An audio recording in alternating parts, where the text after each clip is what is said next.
Hola, soy Ana Sofía Valenzuela Cázares y voy a presentarles 6 diferentes enfermedades genéticas sistémicas que debe conocer el odontólogo, las cuales son síndrome de Gardner, síndrome de Gorlin-Goltz, porfiria congénita eritropoyética, hipofosfatemia familiar, síndrome Marfan y hemofilia, tanto A como B. De cada una de estas patologías, veremos sus principales particularidades, la historia de su descubrimiento, algunas de sus características clínicas, alteraciones craneofaciales y odontológicas, y su herencia y citogenética. Primero vamos a hablar del síndrome de Gardner. Este síndrome también es llamado síndrome de la osteomatosis intestinal y es un trastorno caracterizado por predisposición al cáncer. Es una variante de la poliposis adenomatosa familiar. En el año de 1950, el Dr. Eldon Gardner estudió miembros de diferentes familias con poliposis adenomatosa familiar y observaron la asociación de pólipos intestinales, crecimientos extracolónicos, osteomas y quistes epidérmicos. La primera descripción del síndrome fue escrita por Ornstein el 29 de mayo de 1958, quien estudió los pólipos en 2 niños, uno de ellos con síndrome de Gardner. Las personas afectadas suelen desarrollar de cientos a miles de pólipos adenomatosos del colon y el recto. Una pequeña proporción de estos progresarán a carcinoma colorectal si no se trata quirúrgicamente. Aparecen tumores desmoides, osteomas y otras neoplasias, junto con múltiples adenomas del colon y el recto. En cerca del 50% de los casos existen quistes de inclusión epidermoides en cuero cabelludo, cara, tronco o extremidades. También se observaron lipomas y lipofibromas. Las primeras manifestaciones clínicas se describen en el área maxilofacial y oral, por lo que es razonable que la primera consulta sea evaluada a nivel odontológico. Dentro del área maxilofacial se describen osteomas de tamaño considerable como para producir deformidades prominentes en maxilar superior, mandíbula y huesos frontales, los que pueden invadir y proyectarse a los senos parafaciales. También se han descrito casos de limitación de la apertura bucal y laterodesvío por localización al nivel del cóndilo mandibular. En las manifestaciones orales se observan odontomas intraóseos, piezas dentarias retenidas y supernumerarios, quistes dentígeros, cementomas, alteraciones en la fórmula dentaria, con agenesia de piezas. Este es un trastorno autosómico dominante. Presenta una mutación heterocigótica en el gen Adenomatous polyposis coli, en el cromosoma 5q22. El siguiente síndrome que veremos será el síndrome de Gorlin-Goltz. Este también es conocido como síndrome nevus de células basales, quinta facomatosis o polioncosis cutáneo-mandibular hereditaria. La clasificación internacional de enfermedades aplicadas en la odontología y estomatología lo considera como anomalía congénita y otras amartomatosis. Fue descrito en 1970 por Gorlin y Goltz, los autores a los que debe su nombre. Inicialmente describieron la tríada que caracteriza al síndrome: carcinomas vasocelulares múltiples, queratoquistes maxilares y costillas bífidas. Las principales manifestaciones clínicas son múltiples carcinomas vasocelulares antes de los 20 años, indistintamente en áreas fotoexpuestas como no expuestas. Se presenta con más frecuencia en párpados, nariz, región malar, labio superior y región torácica. Otras manifestaciones son las depresiones digitopalmares, resultado de una hiperkeratosis periférica en dorso palmar y plantar, las cuales aparecen por la ausencia parcial o total de la capa córnea en el centro de la lesión. La tercera manifestación de mayor trascendencia son los queratoquistes odontogénicos maxilomandibulares, que suelen ser agresivos con alta tasa de recurrencia. Podemos observar también facies amplia, frente prominente y prognatismo mandibular leve.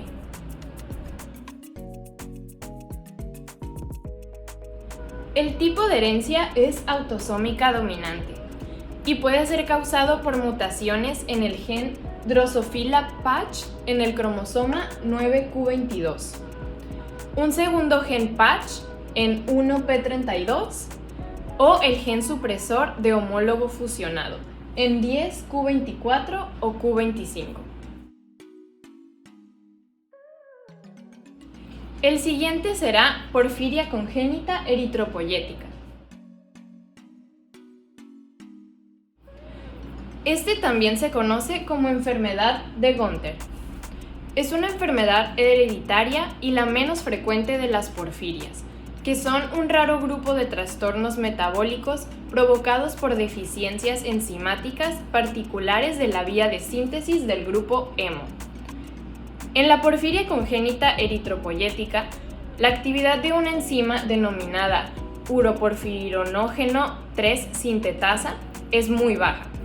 Esto conduce a un aumento de producción de porfirinas, denominadas porfirinas de isómero tipo 1, por la médula ósea.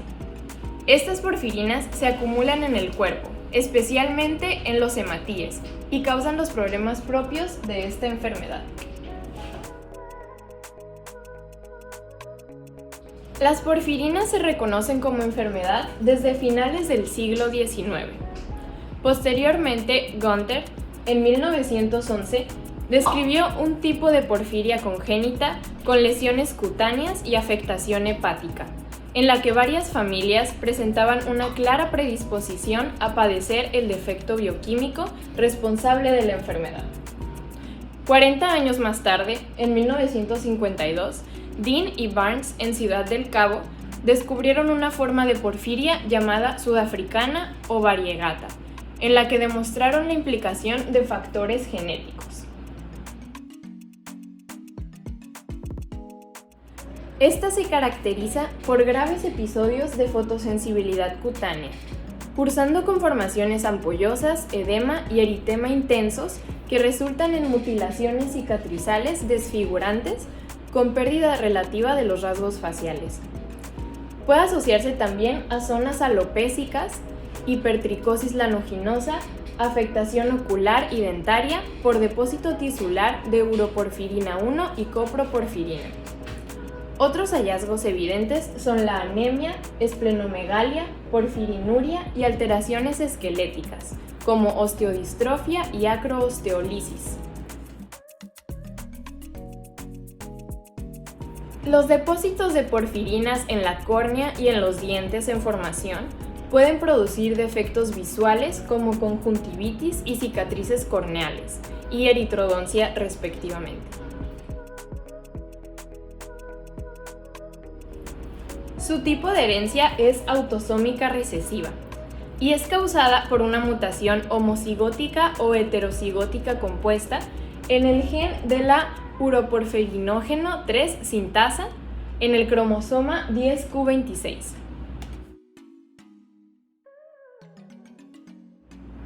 El siguiente trastorno que veremos será la hipofosfatemia familiar. Este también se conoce como raquitismo hipofosfatémico resistente a vitamina D. Se caracteriza por hipofosfatemia asociada con disminución de la reabsorción tubular renal de fósforo inorgánico. Algunas veces se asocia con osteomalacia o raquitismo que no responde a las dosis usuales de vitamina D. Esta entidad constituye el defecto congénito más frecuente causante de hiporfosfaturia aislada, estimándose una incidencia de 1 por cada 20.000 nacimientos. El raquitismo fue descrito por primera vez en el siglo XVII por Daniel Whistler y Francis Gilson.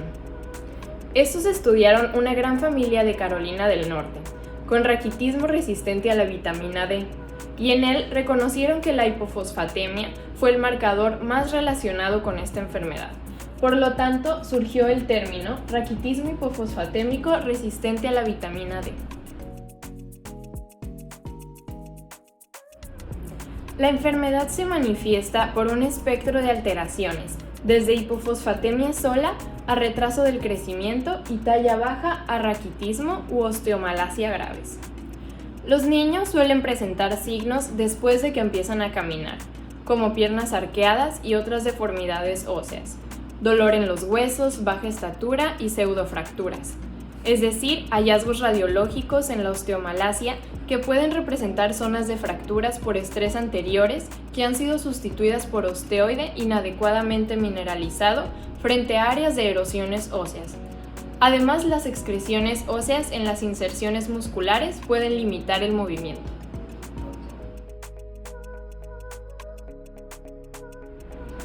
Se ha informado pérdida de audición en algunos adultos con enfermedad grave. También suele presentarse una prominencia frontal. Dentro de la cavidad oral se presenta hipomineralización del esmalte, defecto en la maduración de la dentina, cámaras de pulpa agrandadas y abscesos dentales recurrentes.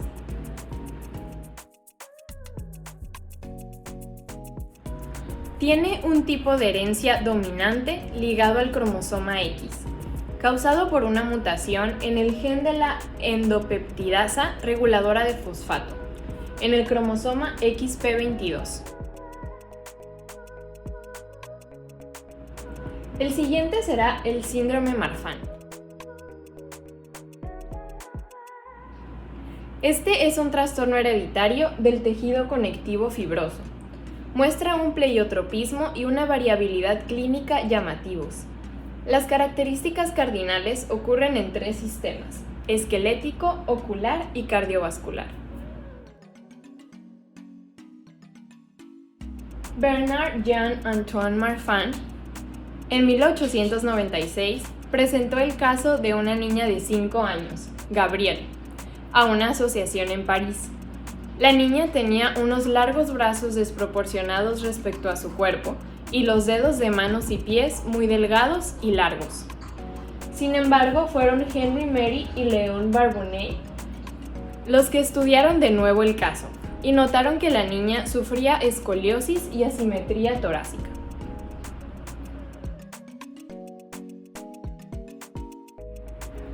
Las personas con síndrome de Marfan generalmente son altas y delgadas. Tienen brazos, piernas y dedos de pies y manos desproporcionadamente largos, esternón que sobresale o se hunde, soplos cardíacos, miopía extrema, espina dorsal anormalmente curvada y pie plano. El daño causado por el síndrome de Marfan puede ser leve o intenso, y si la aorta se ve afectada, la enfermedad puede poner en peligro la vida.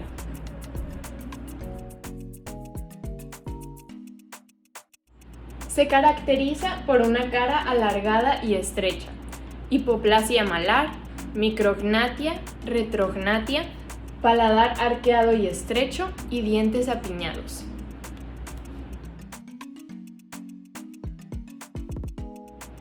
Su tipo de herencia es autosómica dominante, con una mutación en el gen de la fibrilina 1, en el cromosoma 15q21.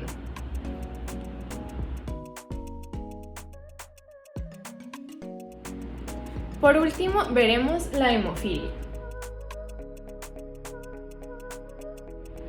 Esta es una alteración de la coagulación de la sangre causada por un defecto genético, lo que provoca ausencia o disminución de alguno de los factores de la coagulación y que se manifiesta por una persistencia de las hemorragias. Estas enfermedades se presentan sobre todo en hombres. Las mujeres son portadoras, o sea que desarrollan la enfermedad muy raramente.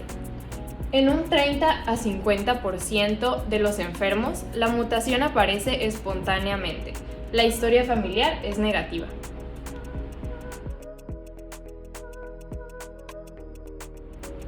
En 1803, John Otto descubrió la genética de la hemofilia A. Encontró que madres sin problema de sangrado podían transmitir hemofilia a sus hijos, y sus hijas podían transmitir a sus nietos y bisnietos. Trazó la historia de la familia hasta una mujer llamada Smith. En 1928, el Dr. Hoff describe la enfermedad por primera vez con la palabra hemofilia. Y en 1944, el Dr. Alfredo Pavlovsky logró la diferenciación de los dos tipos de hemofilia, A y B. El trastorno es clínicamente heterogéneo con gravedad variable, según los niveles plasmáticos de factor de coagulación, que son leve, moderada y grave. Es leve con niveles del 6 al 30% de lo normal, moderada con niveles del 2 al 5% de lo normal y grave con niveles inferiores al 1% de lo normal. Los pacientes con hemofilia leve generalmente sangran excesivamente solo después de un traumatismo o cirugía, mientras que aquellos con hemofilia grave tienen un promedio anual de 20 a 30 episodios de hemorragia espontánea o excesiva después de un traumatismo menor, en particular en las articulaciones y los músculos.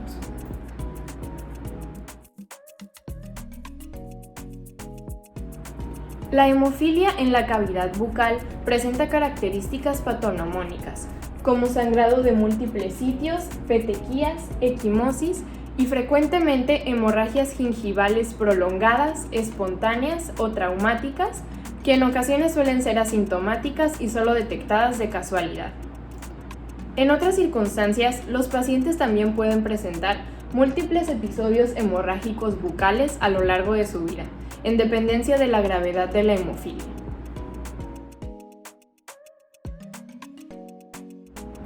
La hemofilia A es causada por una deficiencia en la actividad del factor 8 de coagulación, y esta es de 6 a 7 veces más frecuente que la hemofilia B.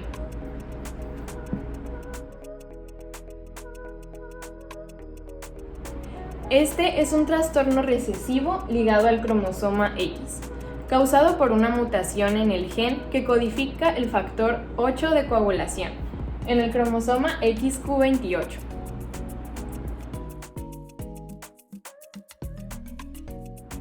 La hemofilia B también es llamada enfermedad de Christmas.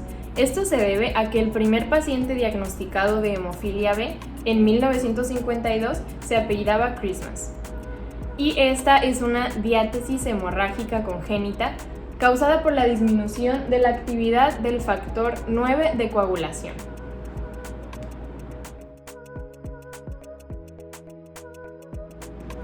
Su tipo de herencia es recesivo ligado al cromosoma X, al igual que en la hemofilia 1, y es causada por una mutación en el gen que codifica al factor 9 de coagulación, en el cromosoma XQ27.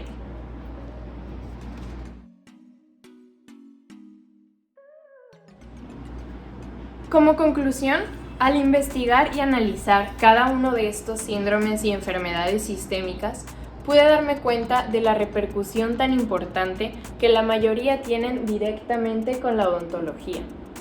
Desde la cronología de la erupción dentaria y diferentes manifestaciones en la cavidad oral hasta afecciones maxilares y mandibulares.